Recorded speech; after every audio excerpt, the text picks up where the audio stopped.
Welcome back to Let Glory Shine. I am your host, Martha Glory, and thank you for coming back for another episode. We are continuing from last week's episode with Peter Young because I was not ready to wrap up the interview. There is just too much to talk about, too much to explore, and so I really wanted to continue that. So, welcome back, Peter Young. Thank you very much, Martha, for having me back on. Absolutely. So let's jump in where we left off last week. And we were talking about once you got out, once you realized Mhm. you had been in a cult, and now you've written this letter to Uncle Robert. And I'm going to let you take it from there.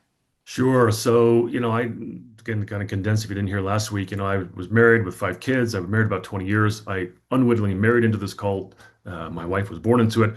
So then when she left me to draw closer to, Uncle Robert, it's interesting because, you think about what married people do is, you exchange rings, you go on a honeymoon, and you're trying to have kids together. Well, about 17, 18 years into our marriage, um, she had expressed a desire to be a surrogate and provide Uncle Robert with a male grandson. And thankfully, that didn't happen. But it shows you the depth of the brainwashing she was under. And then I lost my wedding band about 4 or 5 years into our marriage. Couldn't find it. Finally bought a new one. 10 years later, 10, 15 years later, I'm out doing yard work and I find it in like a pocket of an old grungy coat. I'm like, ah, and I found it. And like to me, it brought me back to the moment where my wedding and my marriage was healthy and I loved my wife and she loved me. So it was very nostalgic. But now I had two wedding bands. And oh, by the way, Uncle Robert had just lost his wedding band, and she wanted me to send my spare one to him. So, yes, I sent my wedding band to Uncle Robert because Paige wanted him to have one. And yes, the gasp on your face was about how I felt, but I didn't say anything. So she's expressed this desire to have, a child for him, maybe not with him. He's now wearing my wedding band because she wanted him to have it.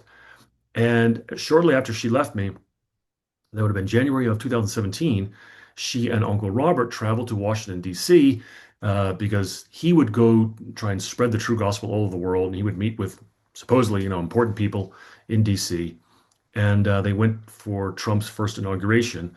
And they spent about 2 weeks on the road going to and from D.C. And that was kind of like their honeymoon. I don't know, and I don't think anything inappropriate happened sexually, but it was kind of like that was figuratively her honeymoon of leaving me and now really being joined to, Uncle Robert and his quote unquote ministry, who, by the way, he was married. He's still married. He's been married for like 50 years. He's got a fairly normal looking wife. But that just kind of shows you how beholden to him she was, how controlled she was by this guy, Uncle Robert. So, and I was controlled as well. So all this is happening and I'm just a shell of a man. I doubted my every single thought and word that came out of my mouth or was in my mind. I doubted it. And because so there's no victory in Christ under a cult leader, right? The Bible talks about being victory in Christ. I had no victory. You're not allowed to have a victory. If you have victory, then you don't need him anymore. So I write this crazy letter that, expresses all the horrible things I've done in my life. And supposedly I always wanted to kill Uncle Robert and get him out of my life and just utter nonsense. And of course, then it was just for him. He shared it with Paige and her parents and my kids. They shared it with my kids as well. Years later, she filed for divorce when we were basically fighting over the kids. She brought that up at court, same letter. So, as it spiraled out of control in the spring of 2017, I reached out to my family and they immediately showered me with love and affection and help. And I was a wreck, absolute wreck. But it was through them, through friends and family, that the Lord strengthened me and then opened my eyes and ears to the fact that I was in a cult. And so when I tell people the Lord rescued me from a tiny but destructive religious cult. And I think oftentimes, it's not just like a light from heaven, like, on the road to Damascus. He uses people in our lives or uses circumstances. He used my family, my friends, and no one had any idea what was going on. They all knew about this crazy Uncle Robert, but all my family lived all over the country, in North Carolina or in California or Milwaukee, but not in Montana where I lived.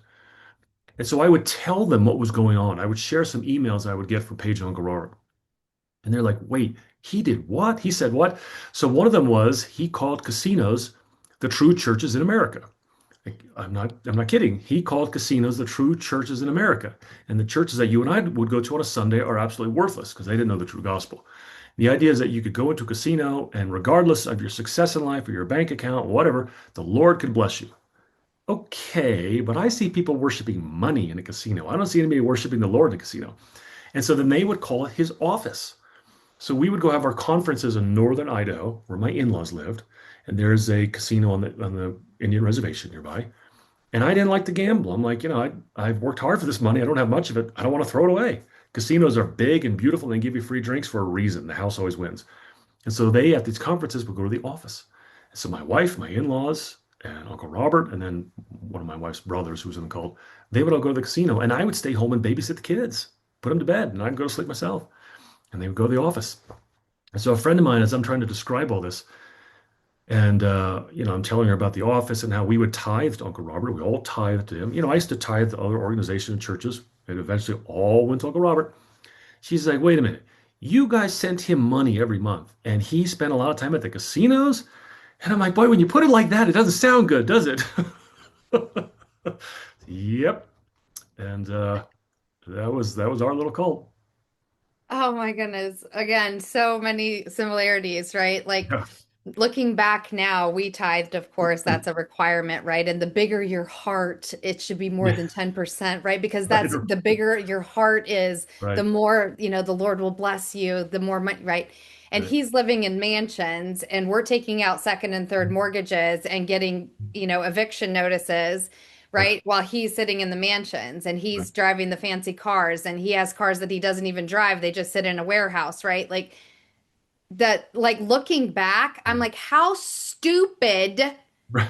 were all of these people? Like, couldn't you see, right? Like, but no, we looked at those blessings, right? Right. As because he is such a divine man of God Right. and has such a direct connection, the Lord just showers him with blessings. Right. Just shower. We Yep. didn't say because every dollar that we give is supporting his ludicrous ministry, right? Right. Yeah. So, in addition to, casinos are the true churches in America, he also had a crazy idea. And by the way, he went to casinos all the time. Every time I would send him a tithe check, and he didn't live opulently. So, well, who knows what he was doing with the money? He was probably losing at the casinos. He was always broke. He was always broke. So he didn't have fancy cars or a fancy home. He lived very modestly. And maybe he was giving some of his money away, but I think probably lost a lot of it at the casinos. And he wasn't getting rich off of us because we were not all wealthy people. There was only a few of us tithing to him. So, casinos are the true churches of America. They're his office. He also had this crazy idea called America's sovereign national credit. And I remember as a history lover, lover of political science, I tried to research it.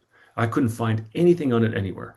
Briefly, his idea was that if you're an American, you could basically write a check on yourself, the Bank of Martha, the Bank of Peter, because we as Americans have our sovereign national credit to where the money's already out there. We just need to tap into it, which of course is just crazy. Because like, let's say if we all could bank on the Bank of Peter or Bank of Martha, well, let's say there's a house down the street for sale. Well, like, well, it's $1 million. Well, I could pay back this money whenever I want. I'll write a check for 3 million. And Martha's like, well, I want the house more. I'll write a check for 5 million. You'd have inflation to devalue whatever dollar we're using within 24 hours and it would all collapse. But that just shows you the craziness of the thoughts he had. And so then he claimed that he had, personal relationships with congressmen, with senators, with former Fed Chairman Alan Greenspan. And all of it, again, kind of dovetailed to his wild theology, which was that, again, the Jews are out to control the whole world. They instituted the central bank. There may be some truth to that, but like really every Jew. And then, of course, then they're using the central bank to have dominion over the descendants of Jacob because Jacob stole the birthright from Esau. And the problem is like, as with what I just said, like you and I could also pick out of there, well, there's some truth, there's some truth, there's some truth. But now you put it into a stew and it stinks. It's no longer the truth, right? And that's the hard part because, like, he will share with you, well, yeah, the Federal Reserve is bad. Well, yeah, Jacob did steal the birthright from Esau, et cetera, et cetera. But then when he gives it his particular theology, it becomes really weird. Again. I'm like, did they go to the same Right. cult man school? Yeah, Like, it's the same school, right? Yeah. Same degree on the wall. right. Like, is there a school for cult leaders? Because there's so many similarities. I'm like losing my mind here. Because yes, they would take a single truth from the Bible and twist it, manipulate it, add a little bit of their own, Right. whatever, right? To make this concoction of absolute ludicrous when I look back, right? But it was what I believed because it's all I knew. I didn't have anything to compare it to. I wasn't going to other churches like you and your wife were. Like I had nothing to compare it to. My parents, on the other hand, they had been had grown up with some religion, but they hadn't had a personal relationship. So when Mhm. you don't have a personal relationship, you will fall more easily to something like this, right?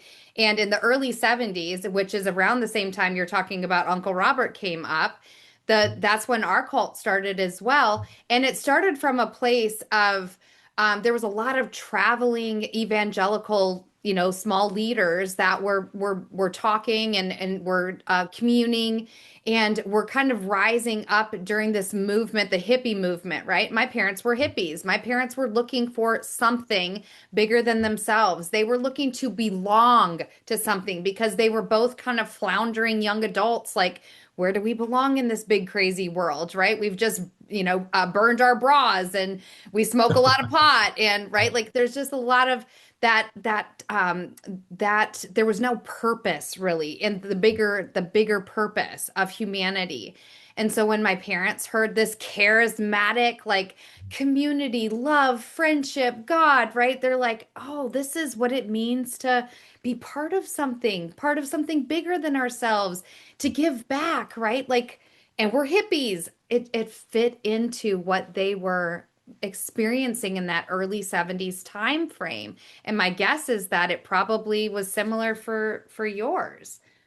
Yeah, well, the key word that I want to pick up on when you talk about is purpose, because we all want it. We all want that in our life. Of course, we have it as children of God. We have it as followers of Christ. We are Christians, but everybody wants it. I don't care if you're a Christian or you're atheist or whatever. We all want purpose.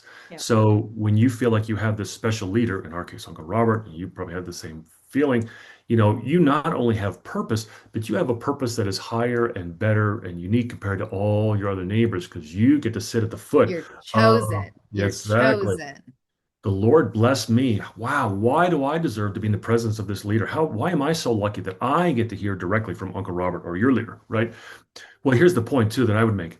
I really feel like out of my book, there's three key principles, and one of them is that you have to stay in fellowship. You have to stay in fellowship, in connection with other Christian believers. If I cut off my thumb, Martha, I don't die. My thumb will die, right? It's got to stay connected to the body of believers. And Yep. when you get isolated, if you're that thumb that gets cut off, and we didn't again meet with other churches, then you are prey, you are susceptible to that cult leader, that false Yep. doctrine. Yep. So to me, that is one of the keys is that you have to stay in fellowship and community. And so there's really three keys that I talk about in my book. So again, I wrote my book. It's Stop the Tall Man, Save the Tiger, Amazon bestseller. The first one, an obvious one would be a successful Christian marriage. Well, first of all, successful marriage has to be with Christ, but a successful Christian marriage, Right. you have Christ in the center. So no parent, no child, no priest, no pastor, no brother, no father, no father-in-law, no mother-in-law. Nobody should be in between the husband and wife. All of those people can help on the outside and should help try and Right. strengthen the marriage. On the Right. outside, in between the husband and wife, only God. Yep. We had Uncle Robert. So as long Yep. as he had that position in her life, my marriage was doomed. Number two would be what I just talked about. You have to stay in fellowship and communication with the body of Christ. The thumb can't breathe and pump blood on its own. It needs the heart, it needs the lungs, it needs the eyes. Yep. Right? And then number three is a really key one. I think this one I'm curious to see your reaction to it. In my case, we talked about in our previous session about raising the bar, in other words, to be saved, which in order to be saved, and I do believe that in predestination, election, and choosing, the Bible's very clear, Yep. right? He chose us, right? If I Yep. could choose him, I wouldn't need a savior. And I'm Right. thankful he chose me. Okay, so um, salvation comes first and then sanctification, right? You're born, and then when you're born, you learn to walk, to read, to sleep, et cetera, as a child, right? Same thing in our faith journey. Salvation and then sanctification.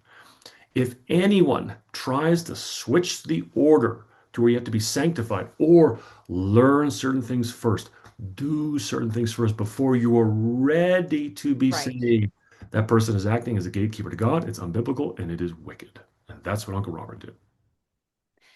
So I've never heard it put in such layman terms because people ask me all the time, like if I'm concerned about whether I'm joining a cult or not, like how would I know? Oh boy. Right. If you have that question, that's probably a red flag. And so, but the way that you just answered that is very much like how we could answer that, right? Like, how do you know it's a cult? First of all, we discussed this in the previous episode as well. When you're in a cult, you are not thinking, "Oh, is this a cult?" That's not generally going to be the reason why you get out of the situation. You get out of it for an external reason or an internal reason, not because you suddenly understand this might be a cult. There are occasions though where you start doubting, and that's what I want to ask you about is because I did when I was within the cult, there were times where I started doubting and I was like, can this could this really be not true?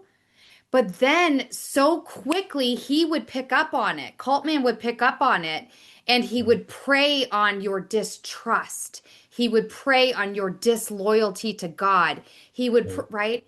And so quickly that doubt would be like, "Oh, I'm such a sinner. I'm so bad. Like God, forgive me," right? And I can see that you're resonating deeply. So I'm going to hand it back over to you. Sure. I've experienced everything you're just talking about. And, I guess I don't really like the term gaslighting, but I guess that's really the definition of it. You would have Yes. doubts. What this person is saying doesn't ring true. There's a problem with this. And you never would get an answer. It would always be, Martha, why don't you just believe? Why do you keep doubting? Peter, why don't you get it? Why are you so stupid that you don't get it? And the short answer, again, if I can go to layman's terms, which I think will really help people, the truth doesn't mind being questioned. The Yes. the truth Yes. I wants want to scream questions. that from the rooftop. Yes. Right. The truth doesn't mind questions, it welcomes questions. Cult leaders hate Hate questions. questions. They don't want to be questioned. Shut Yep. up and obey. Yep. Shut up and listen. The Bible, like I'm not a great orator. I think I know my Bible pretty well. And I could go and debate anybody. And I might say, you know what, I don't have the answer to that. But okay, I'll try and learn it and I'll try and mature and grow in my faith. But you can ask me anything.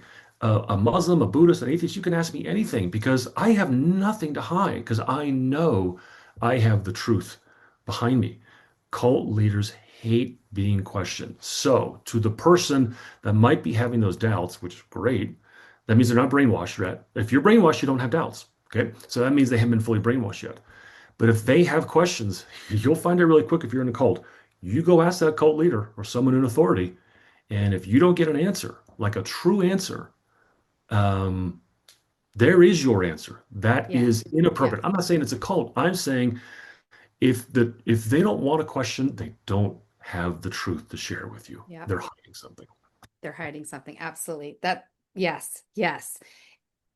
It's so simple, right? If you go back to just that one thing, because every single cult is going to tell you you have to have a blind faith. You just Right. have to walk and do as we say because we are the direct connection from God. This is what you're given, what you're told, what you have to believe, right? And if you question, it's a lack of your heart. It's a Right. lack of your belief, right? It's a lack of your faith.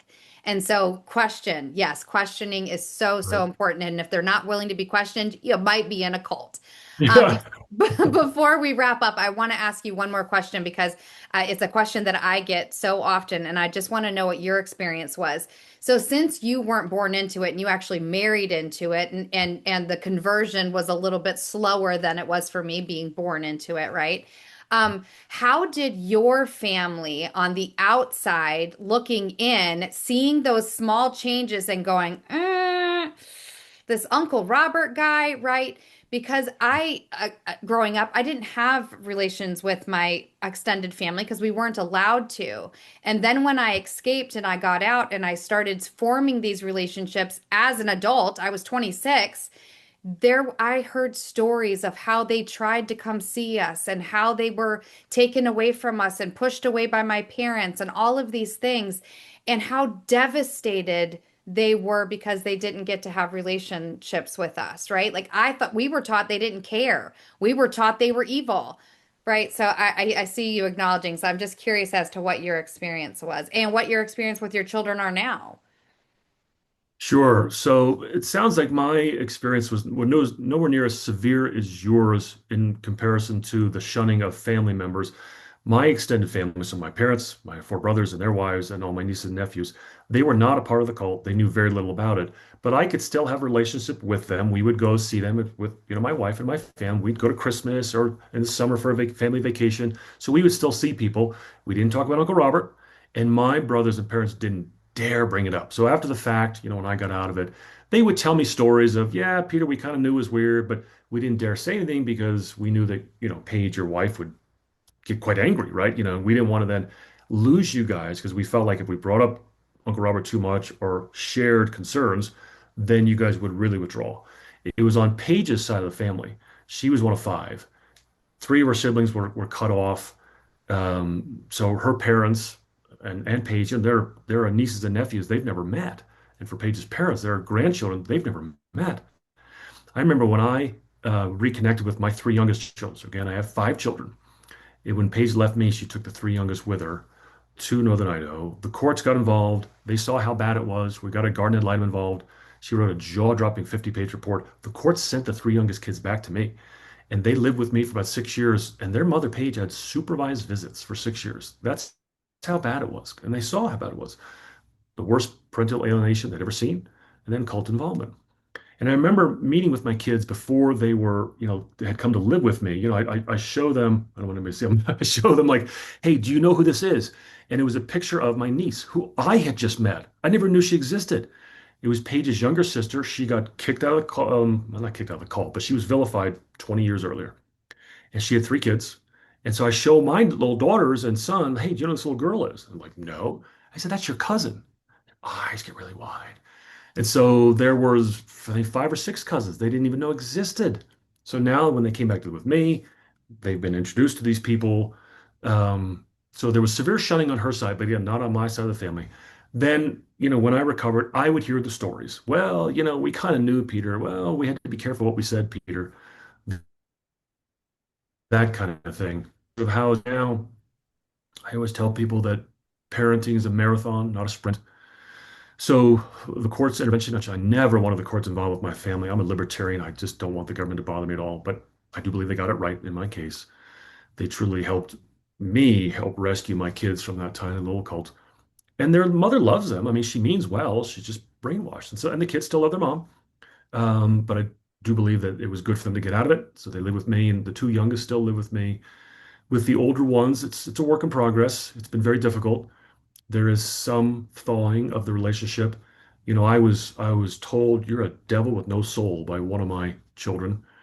You're just a sperm donor bloodline, and it was just like a computer virus from Uncle Robert to Paige to my Yep. kids. You could Yep. literally just follow it, and that is emotional abuse of Yep. children when you do that.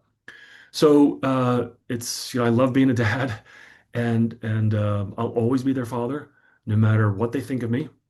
But I do pray for them. And so I do hope that, the older ones will come around and we'll have a relationship again one day. One day. One day. That's the key word. Thank you so much for sharing so vulnerably, so openly. I know that you are on a mission not only to share your story, your testimony, but to wake people up and to give information and to testify, not for your own experience, but to help others. I'm assuming that's part of your purpose and vision now. In the last Yep. 3 minutes or so, can you tell us what you're doing with this now? Because we heal in order to evolve, in order to serve. So my guess is that you are looking to serve in some way. Sure. I think to the story in Luke chapter, it's either 8 or 9, where Jesus heals the man that had the legion of demons in him. The demons leave and go into the pigs. And then the rest of the story is fascinating. The man is healed, he's in his right mind, and he begs Christ to go with him. And do you remember what Christ says? He says, no, go home and tell everyone what the Lord has done for you.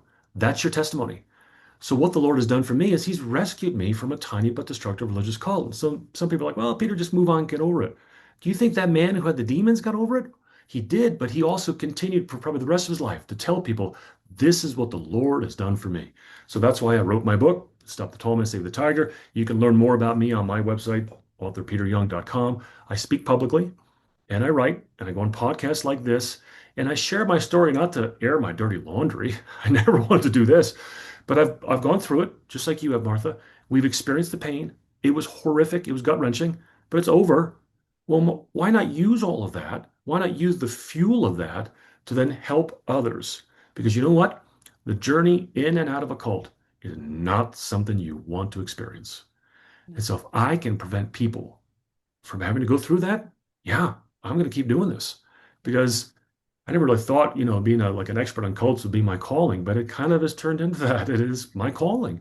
And so I'm happy to share my story because I don't believe my story is tragic. I mean, part of it is, but I'm not tragic now. I'm victorious.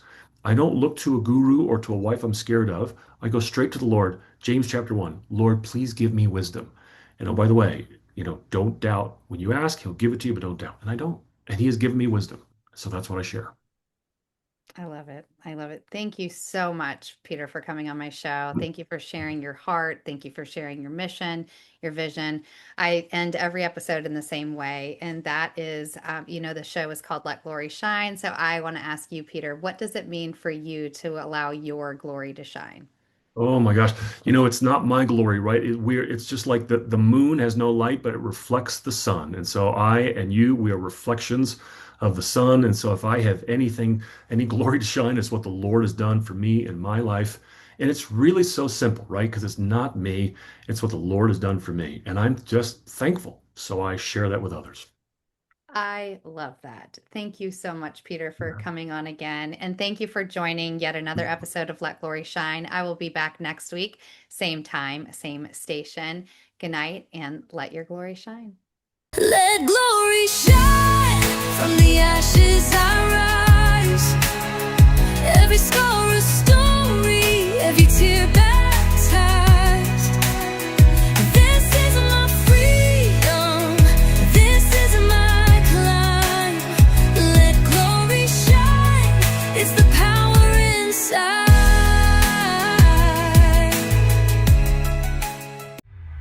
This is your prosperity era, where dreams align with grace, abundance flows like rivers. You've stepped into your place.